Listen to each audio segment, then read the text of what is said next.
Wonderful. Well, very excited to have you all joining us today.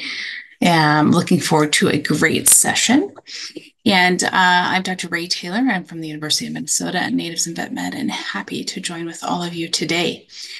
So we have, of course, that a question of the day that we're bubbling through here, and that is, what does burnout look like to you? And we know that that can be several different things. So, really just trying to kind of stimulate some thoughts before we get kicked off today. And so, please feel free to share in the chat. We'd love to see kind of those answers. Really dig in. What does burnout look like, or feel like, or even sound like to you as an individual? And I think that we're probably going to learn that there's a lot of differences in that. And perhaps that burnout looks different in different situations. So, love to see what some of those answers might bubble up in there. We do also have an announcement. So we have August grant giveaways. So I'm not sure who's actually announcing that. Jose, do Hi, you know? everyone. I do. And so can y'all hear me and see me? Yes. We are improvising. I'm coming to you from the iPhone. More stable internet than my computer. So thank you. Thanks, Dr. Taylor. It's so good to see you. And yeah, so we're going to hear some of those grant giveaways from Amber from the Maddie's team. Hi, everyone. Good morning. Hopefully, this will give you a little bit of joy and help if you are feeling burnt out, just to know that there are some awards going around for folks. So let me go ahead and share my screen. All right. Can everyone see my PowerPoint? Yep. Awesome. Yeah. Thank you. So I am going to start by announcing the August 2024 prize winners. Our first grant is for the Weekly Community Conversations grant, and we have two winners of $2,500 each. The first winner is Virginia Brantley from Georgia Heartland Humane Society in Noonan, Georgia. And our second winner is Kashi Merchivka from Daisy's Legacy in Arlington, Virginia. So we'll see if these folks are on the call, but hold on just a second. We've got one more prize to give away. And that is for our Maddie's Pet Forum grant. And it is a $3,000 grant going to Sean Johnson from Paws and Claws Cat Rescue in Evanston, Illinois. So I am going to go ahead and stop sharing. But do we have any of our winners on the call today? Sean, Virginia. I don't know if anyone else was on the call today. Yeah, congratulations to our winners. Hello. Hey, Virginia, congratulations. Thank you so much. I can't tell you, when I got the call for this, I literally cried because we Oh, are in desperate need right now. Babies are coming in faster and they cost more than ever before. So thank you, thank you, thank you so much. And I'm not sure if we're going to fix the roof or do some more spay and neuters, but one of them is going to get us closer to hopefully our goal for the year. So I thank you think so much. both of those are very worthy causes. Congratulations, Virginia. Thank you for all you and your team do. Thank you. Yeah, save the babies and the roof is what you're getting in the There chat, you right? go. Thank you so much, Virginia, for all you do keeping pets and people together. Sean or Cassie, were you on the call?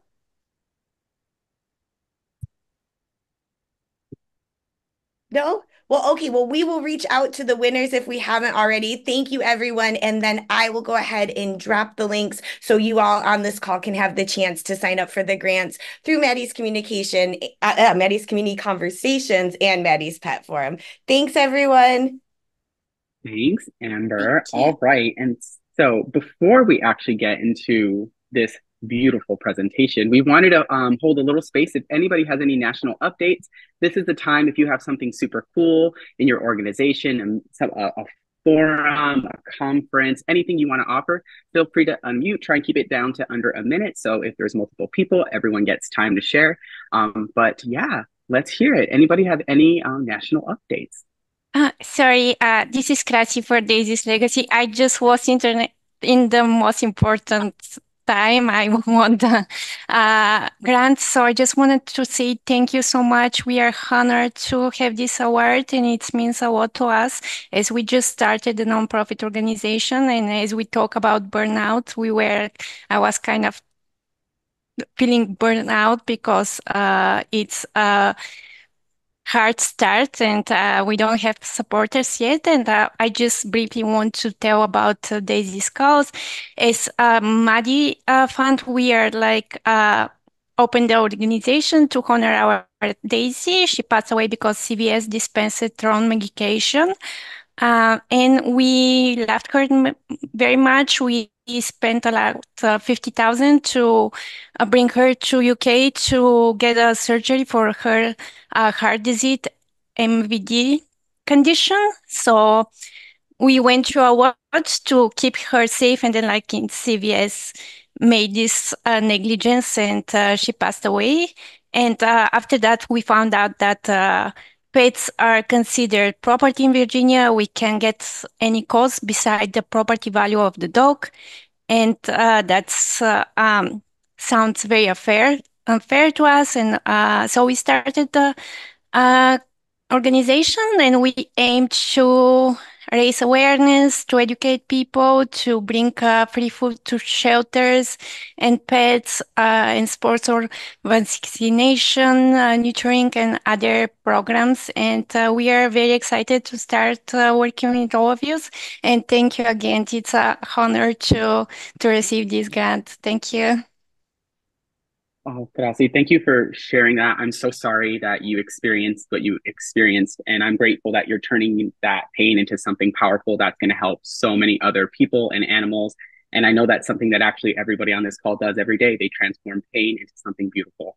And so, speaking of one of the people that I know do that very, very well, I'm going to actually hand it off to Dr. Taylor, who's going to tell us a little bit about how to open up what we're ready, what we're going to open ourselves up for today.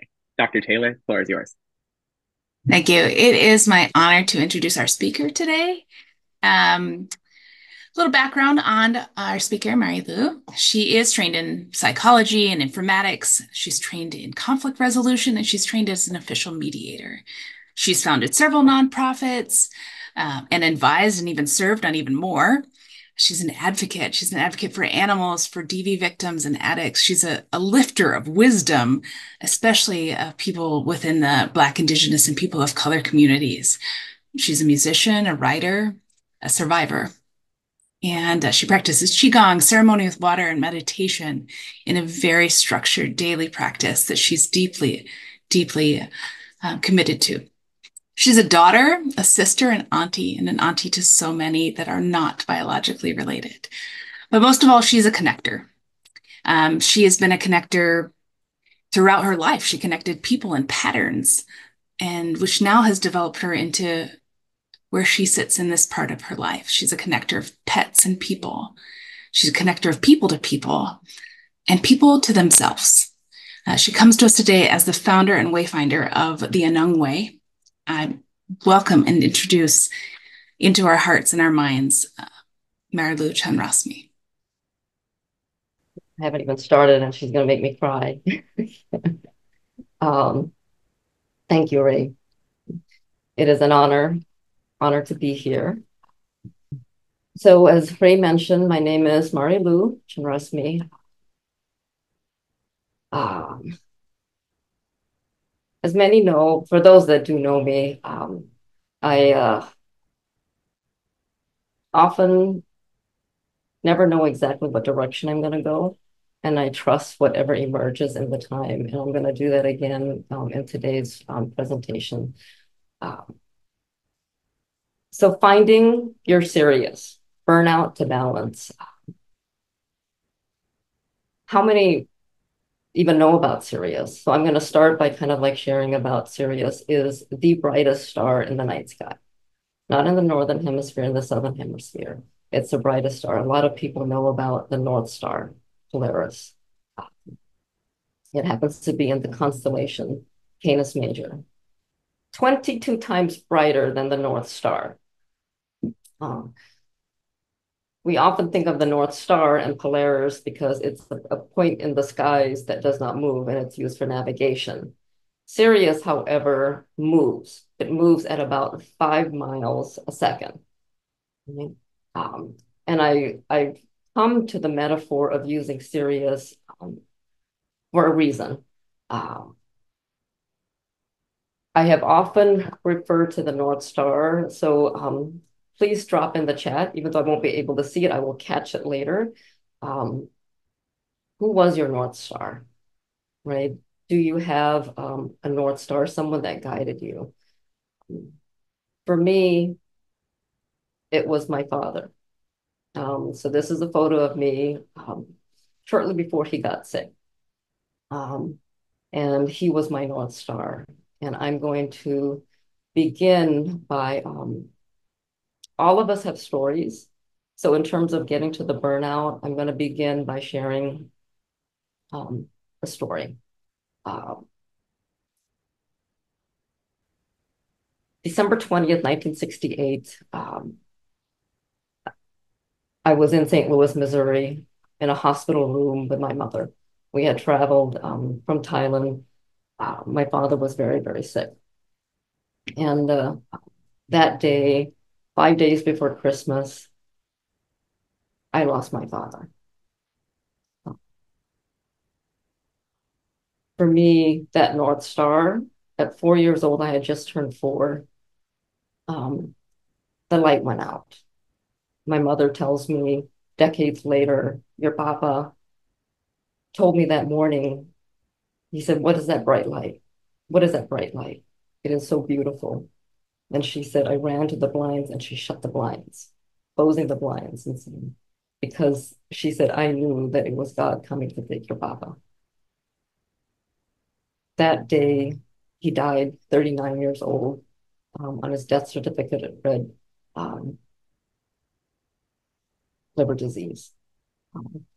I share that story because that shaped me from the very early stages, having just turned 4.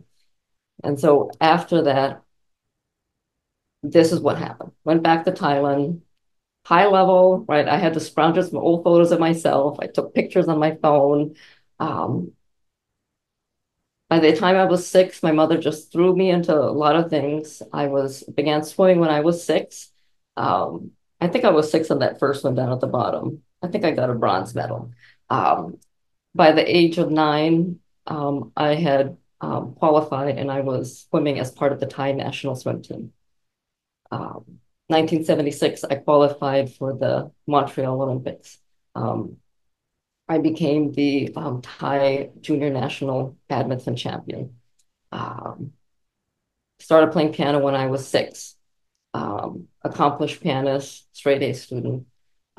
Many articles were written about me as the water baby. People were thinking, oh my God, it was like the dream come true. So that's the story on the above the surface. How many of us have that story that it's above the surface and something is very different below the surface? Below the surface for me, started off in Thailand. Once I left Thailand, moved to the Philippines for a year. My mother was from the Philippines, spent a year in the Philippines. Because I didn't have all the swimming, badminton, all of that, the walls came crashing down on me. That was a very, very difficult year for me, and I'm sure for my mother as well. I suffered severe depression, ended up in hospitals. And I apologize for you will see, I'm going to say this now. I'm doing well now. So whatever I share now is just my story. And part of wanting to share it is that there's often this stigma that it's not okay to talk about mental health. It's not okay to talk about the fact that we struggle. And I want to tell you, I struggled as a 14, 15-year-old that wanted so desperately to belong, that didn't know how to handle the loss of my father, because my mother, after that, said, we never talk about your papa, right? We don't show our emotions. Between the ages of 9 and 11, while I was in Thailand, I was sexually molested by a very close family friend. Never talked about it. So all these things were going on. So I hit the Philippines and all of that everything started to crack. Okay?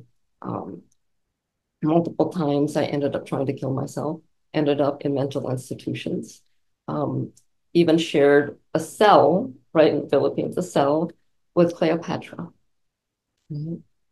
Numbing. I found drugs, alcohol. I began to like drink. Okay? All of that happened. Then I came to the United States when I was 16, landed in St. Louis, Missouri, which so happened to be the state where my father died when I was 4. The culture in Thailand is very different, also not as much from the Philippines, but incredibly different from the culture in the United States. I assimilated essentially to survive. Right? Numbing secrets, all of that. And it wasn't until my very first dog, that's on my left, Splat. Why do I call her Splat? Splat, it's a racquetball shot. I got into competitive sports. She was my first dog. And it wasn't until the dogs came into my life that I began to be able to bridge between what was on the surface and what was below, where my healing began. My first dog, Splat, was the reason I got sober. So October 1st, 1988 is my sobriety day, right? That is the day I actually celebrate as my birthday. Many things happen along the journey from that point to where I am today. From I arrived in Minnesota in 2000 and my dog Splat was killed by a BB gun outside of my backyard that I had left her for just a moment. A hate crime, essentially. And all of these, I share this as the dogs, when you've been harmed by human beings and you can't trust a human being, the animals, the dogs were the one that opened up my heart. And they began to help me heal, and there's a million stories. I'm not going to go into them. But Anang was one that helped me heal from the sexual abuse, and her name means star. Shen was another one. Her loss, when I lost her, led me into the world of animal welfare. Her name means spirit in Chinese. Anang means star in Ojibwe Moen. If you see me looking a little bit to the left, I just want to make sure my notes that I have here. They have also saved my life in terms of my health issues, right? Things that I would not have seen if it wasn't for them. I'll share more as I go along, but so much of I want to share is that about my story is that on the outside, people see one thing. On the inside, they see another. And we try to, in many ways, I think I didn't want to show anyone that I was hurting. And so I numbed. I think I saw in the chat before, like, what does burnout look like for you? But I numbed, right? I found all ways of numbing. Now, what I learned was also there's positive things and ways of numbing. So when I gave up the bad ways of numbing of alcohol, when I gave up alcohol, I found other ways of numbing. And those ways of numbing were workaholic. I began working like crazy. I began drinking coffee like crazy. I began using sugar, right? So just reflect on like, what are some things that you do in extreme, right? Anything that is in one. There is anything we do in extreme. Like if I do an extreme, I begin to question. I also have learned over the years of how do we hold the paradox, like the balance. So I'm just curious for those, drop in the chat. Again, apologies, I can't see it, but what do you see in this picture? Right? What do you see in this picture? I know wonder if I can, there we go. Actually, there we go. I can see. When I first saw this picture years ago, all I could see were the trees and the lake. Right? I don't know why it was then all of a sudden I saw the embryo, right? But I didn't see that, right? And it's not like there's other drawings like this, but now I can actually see both. So just curious, like what is it that you saw? All right. So let's talk a little bit about this toxic achievement culture, right? That is one thing that I've learned also coming to the United States, was the focus on doing, doing, doing, right? There was so much about productivity, making sure that you did, and that was not where um, I was fortunate. Some of my relatives was very much more about balance, right? When I started to feel sick or something like symptoms of a cold coming on, they would tell me it's your body trying to tell you something, right? Here, if you start feeling yourself getting a cold, all of a sudden what you do is you pop a pill, right? To numb. So that's another way of numbing, overriding what your body is trying to say. And there's this, I got to do more, I got to constantly perform, and that no matter what, it's like you're never enough, right? So that pressure, that external pressure that's going on. And there's also this binary thinking, good or bad, right? Internal, external, good, bad, visible, invisible. One of my best teachers in life has been nature. Some of you know this about me. Every morning when I wake up, uh, I meditate, I practice Qigong. Um, I've added for the past month and a half now, maybe 2 months now. I do the haka, which is really gets me outside my comfort zone, but I do the haka. So I do the haka every morning, and I also now play Native American flute, something that a new instrument that I've been starting to learn. And then when the light starts to come out just a little bit, I walk every morning to the water, right? No AirPods, no nothing. And that is my practice of being able to listen, right? Not listen, it's just like, really, how do I listen to what's going on inside of me? How do I listen to the birds? How do I listen to the water? How do I listen to the spirits or anyone that's trying to speak to me? And how do I be present to my one dog? I have three, so I walk one each day.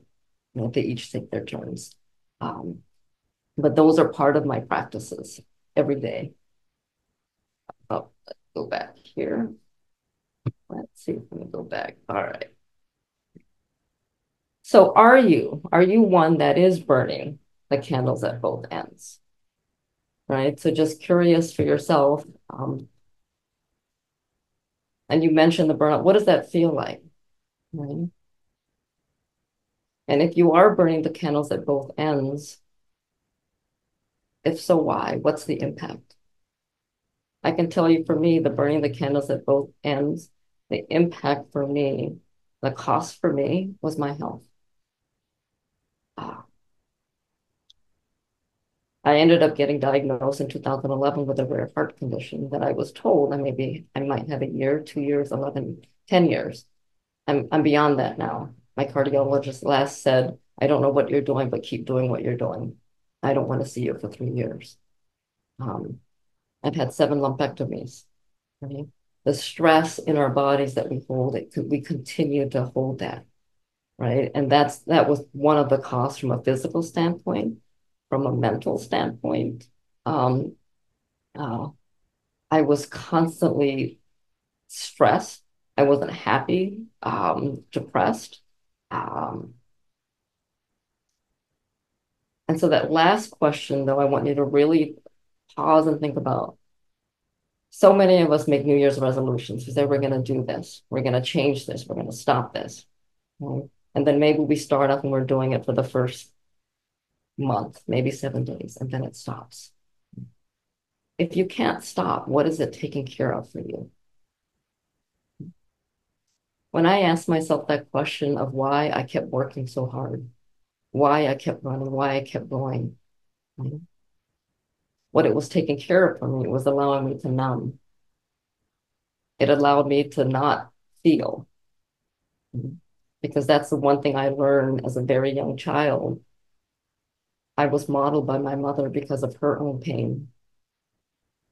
When it gets to be too much, you shut down. Right? And so that shutdown is what in somatics, it's a survival strategy. It's a mechanism. I learned as a kid visualization. I love metaphors because I think as a kid, visualization was really important for me. And swimming, visualize. before any swimming meet, I was constantly visualizing, right? So that helped me in a positive way. On the flip side, that visualization, that going into another world, I learned how to dissociate from my body, right? I learned how to do that, and it allowed me to survive. So now I look back on that part of me and say, thank you for doing that. Thank you for being wise enough for me, for taking care of me. So when we are ready, we start to peel back the layers. So if there's a part of you that is going, but there's another part of you that's saying, something doesn't feel right anymore. Why am I on this train and it keeps running, going faster and faster, and you can't slow down?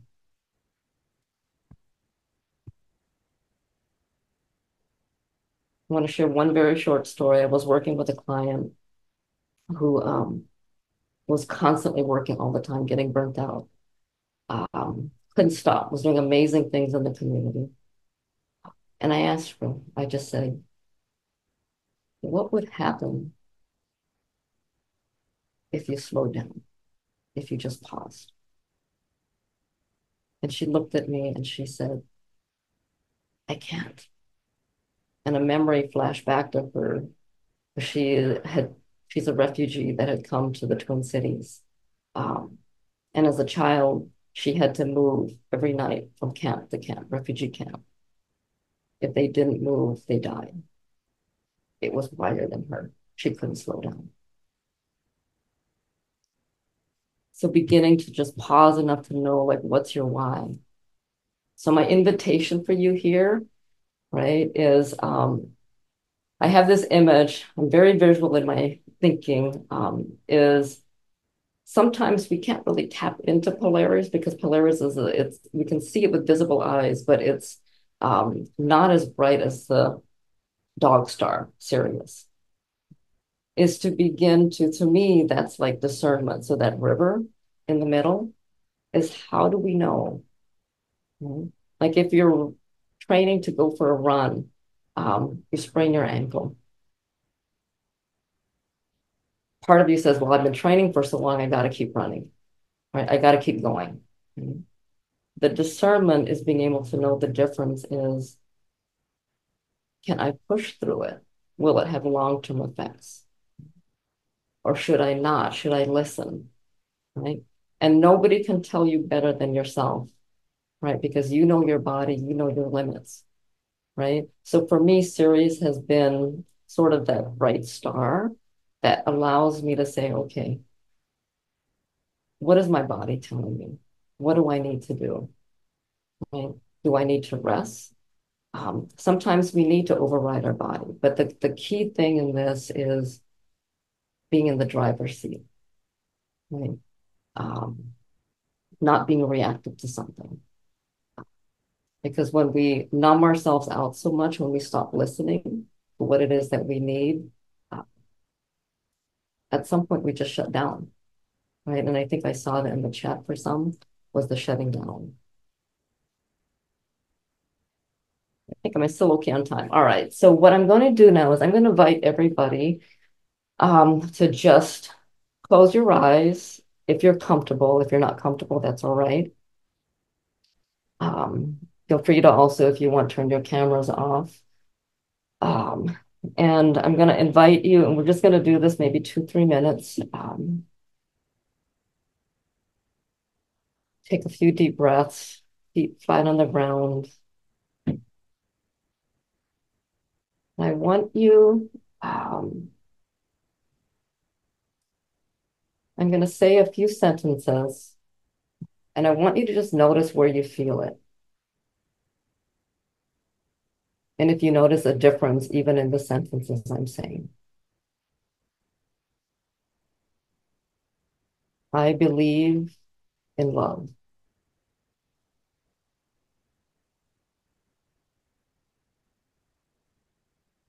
I am love.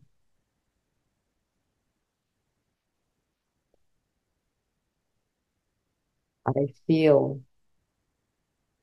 love.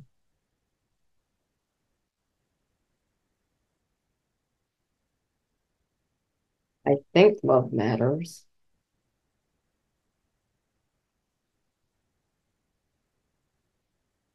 And as I said all of those, notice where you felt your energy. Did you feel your energy more in your head? Did you feel it more in your heart? What are the sensations you felt in your body? Is there tightness in your jaw? Are your shoulders raised? Are they relaxed?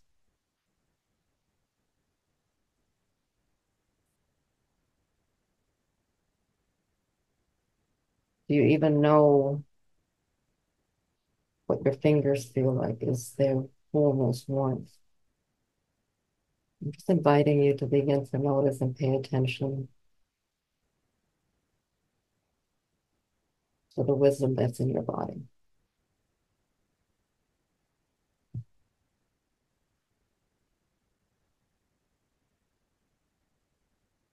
And now just take a few deep breaths again.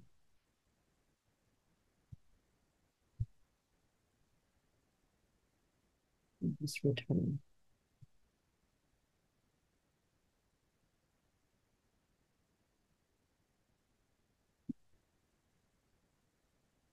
So how do you begin?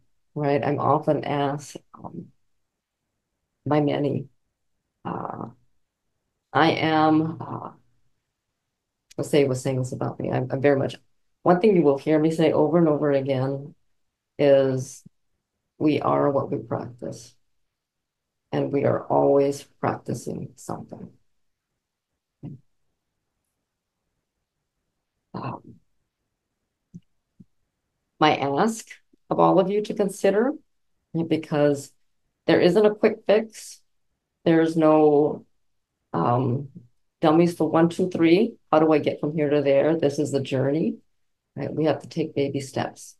If you have been practicing numbing, if you've been practicing all these things for decades, it is not going to be reversed overnight. So I tried to put together like what would in 7 to 15 minutes, right? So the low end of it. Every day, if you do an embodied mindfulness, you don't have to meditate. It doesn't have to be a sitting meditation. It can be walking, but no iPod, no AirPods. It can be washing dishes. It can be doing your laundry, but it's 5 to 10 minutes of practice being fully present. It has to be intentional and then noticing what your body is feeling. Second thing is what I'm calling a resilience practice. So essentially 1 to 3 minutes of simply noticing something, bringing it to your memory and mind. What is something that brings you joy, awe, wonder? For me, I got to swim with wild free dolphins in Bimini. And every time I'm going in for my breast MRIs, I am in the ocean with the dolphin, right? That gives me that sense of awe, that wonder. For some, if they have kids, it's just thinking about their child. So what is it, right? And 1 to 3 minutes of just noticing that and feeling it in your body. And then the last thing is, what is something you do every day? Every day. Drop in the chat. What is something you do every day? Brush your teeth, walk the dogs, drink your coffee, drink your tea. And this is called habit stacking. But what I'm going to ask you to habit stack, whatever it is that you do, is to take 7 deep breaths before or after that activity. So every time you do it, just add that along. So it's not like this new thing that you're doing.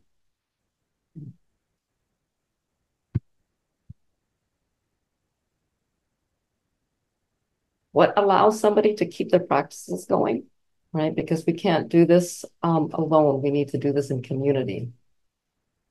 Accountability buddy. Have someone, hey, I'm trying something, right? So you can check in with each other. Patience. Have grace for yourself. right? If you fall off the wagon, start again, right? Just start again.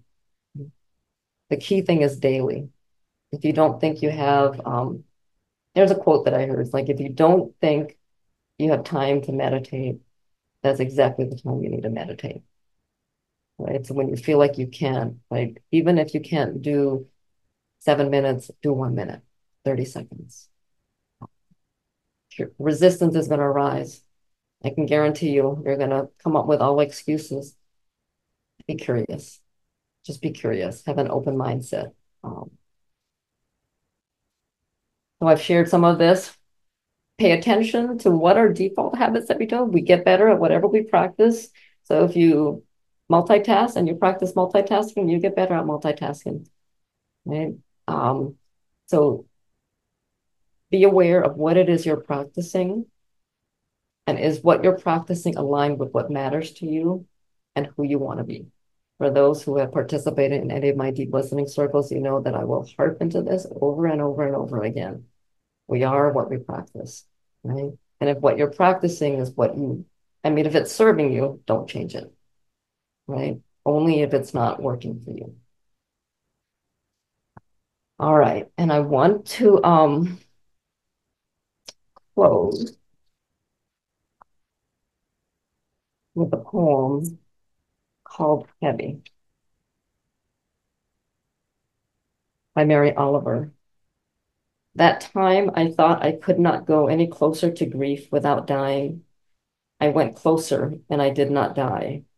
Surely God had his hand in this, as well as friends. Still, I was bent, and my laughter, as the poet said, was nowhere to be found. Then said my friend Daniel, brave even among lions, it's not the weight you carry, but how you carry it. Books, bricks, grief, it's all in the way you embrace it, balance it, carry it. When you cannot and would not, put it down. So I went practicing. Have you noticed? Have you heard the laughter that comes now and again out of my startled mouth? How I linger to admire, admire, admire the things of the world that are kind and maybe also troubled.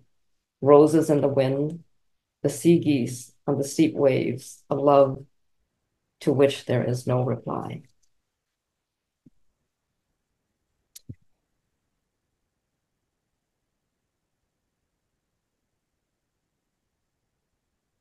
And then I just wanted to share, but I think they're going to probably drop in the chat a couple offerings that I have coming up. That was really perfect. I'd love to, if there are any questions, thoughts, reflections. I'm trying to, if you see my eyes wandering, it's because I'm also trying to, I don't know, Ray or Jose, if there anything that stood out that you think if there were any questions.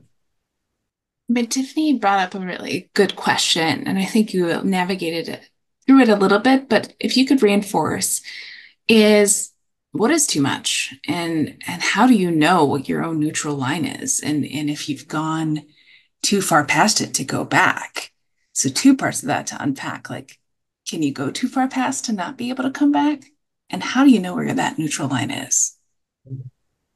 That so to me, the slide that I had up, right, that water, Sirius, that river, it's the discernment, right? Like what might be too much for you will be different from me. And so part of the practice is really important, of that pausing and slowing down, because if you were to ask me that question, Ray, and want me to answer that, what I would do is reflect back to you and ask you, I can't answer that. I sometimes have people reaching out to me, coming to me and just saying they don't know why, but they do. They reach out to me. I think has gone off balance. Your body knows it, right? When you start to notice that, where you won't notice it is if you keep running. If you're on that, like that train that I had, where you keep running, is you can't see anything. So when you can slow down enough, just pause. Like you can't come to an abrupt halt because you're gonna probably shock your nervous system. So a term that we use also in somatics is called titration, right? Don't don't just come to an abrupt, right? Begin to like dip your toe in. Right? If you have numbed yourself, if you have numbed your body like I did, I numbed my body, a survivor of sexual abuse, like I didn't even know I had legs. Right? I put a shield over my heart. Encourages me to talk to your vet about something like that's really good because we Like, so part of it is learning to be kind and, being very kind and gentle and beginning to notice, okay, if you're even asking the question, something's awakening in you, right? And that's beautiful. Ray, I'm not going to give you the straight answer, right? Because it's in you. And that's what I was looking for. I think Tiffany, when she asked that question, yeah, I think we all identify with that. Like, how do you know? And you're like, if you're questioning, then I think that the question is how do you get to that center? And I love that you gave us some really, really specific things to kind of bring us to starting that titration, like to start centering us, start like recognizing the signals within on our own bodies and those patterns, because that's the first step. We live in an answer society. Like, I want a quick fix. I want a medication. I want the answer to go, go, go. And I think your presentation really centers us back to that space of you have that internal wisdom. Like you have the wisdom, but we haven't necessarily been trained or cultured to find it, to find that strength within, to have the resources, the skill set. And so I think your points today are beautiful, and really not having this heavy information loaded presentation, but really, really key things. And love your ideas of habit stacking. That's really a great accessible thing that everyone can do. And it's that step, right? It's a step in that direction. And finding community. And so I'm really looking forward to the discussion that'll be on the forum about this to hopefully really help people connect and create that community. We do have a lot of comments here that are really thanking you for your vulnerability and your ability to share those pieces of you that we often hide in our culture, and challenges that a lot of the people are sharing in here about how difficult it is to navigate this. Thank you, Dr. Taylor, for that was such a beautiful way to round at that out. And Marilu, I was wondering, I was like, I wonder how she's going to answer this. And then I was like, there it is, the question, right? And what I always appreciate about our one-on-one conversations, or whether we're working on a project together, or these kinds of forums, is you ask questions that I think help lead to the answer that is right for us. Because I think it's true. It's not a one size fits all. It's all contextual. And I think that when I've taken your deep listening course, and I highly recommend it to everyone, it was at a time where I was about to become the interim at the Humane Society of Southern Arizona. And so I thought to myself, I have no time. I'm still have a company, and I'm going to do this immersive experience. Like, I have no time for a deep listening. And then this voice inside myself was like, now is the time that that you would really benefit from it. And what that created was space for me to actually process and get clear about what I want, reasonable expectations of myself and others, being able to be gentle with myself to even know when I was acting outside of my intentions and where my actions and impacts weren't landing. Like, that was the space that I think Marilu creates, whether it's through circles. So I highly recommend for folks on an individual level, on a team level, because I know, Marilu, you're not one who's going to be like, you're always so humble about all of your offerings. So I just want to tell people they have transformed my life. I know in a lot of other folks. And so I'm really grateful to Marilu to bring healing to a space, healing the healers, healing the helpers, helping the helpers. I think that's so much of what we do. And I think I think many of us probably can relate to giving all of ourselves into a field that could take all of our attention and our energy as a form of numbing, you know? guilty, at least. Maybe not guilty because that's judgmental. You know, that's just something that I found in my life. So with all of that, I'm really grateful for Maddie's Fund for allowing this space so that we could have these conversations ranging from how to best, treat your animals and infectious disease protocols. And next week, we're going to have UC Davis talking about a certification program for, I think it's for their vet techs or vet assistants. It's going to be really exciting. More to come on that. And then we have this part of it, the part of like the individual, because the best systems, the best strategies, the best plans are upheld by humans.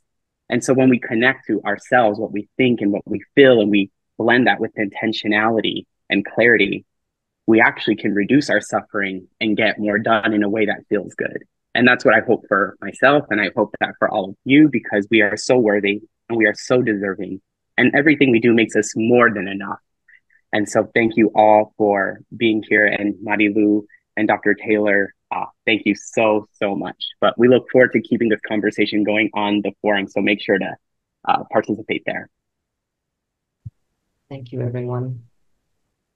Thank you all.